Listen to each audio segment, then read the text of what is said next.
ای پیغمبره ووایه چې ای خلکو که تاسې تر اوسه پورې زما د دین په باب په څه شک یاست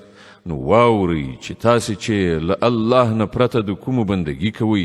زه د هغو بندګي نه کوم بلکې یوازې د هغه خدای بندګي کوم چې ستاسې مرګ د هغه په واک کې دی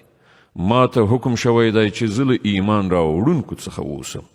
او ما ته ویل شوي دي چې ته یوې خواته اوسه خپل ځان سم سیخ پر دغه دین قایم کړه او هیڅکله له مشرکانو څخه مه کیږه او له الله نه پرته کومه داسې هستي یعنې کوم شی مه بله چې نه درته ګټه رسولی شي نه زیان که ته داسې وکړې نو له ظالمانو نه به یې که الله تا په کوم مصیبت کې واچوي نو په خپله له هغه پرته بل څوک نشته چې دا مصیبت ایسته کړي او که هغه ستا په باب د کومې ښېګڼې اراده وکړي نو د هغه د فضل مخاړونکی هم څوک نشته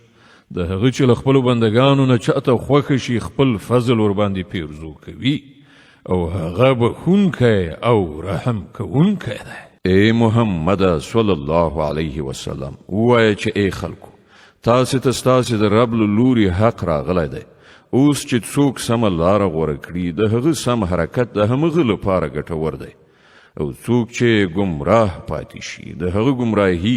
د همغه لپاره تباه کوونکې ده او زه پر تاسې باندې کوم څارندوی نه یم او ای پیغمبره ته د هغې لارښوونې پیروي کوه چې تا ته د وحی په وسیله لیږله کیږي او صبر وکړه تر څو چې الله فیصله وکړي او همغه ډیر ښه فیصله کوونکی دی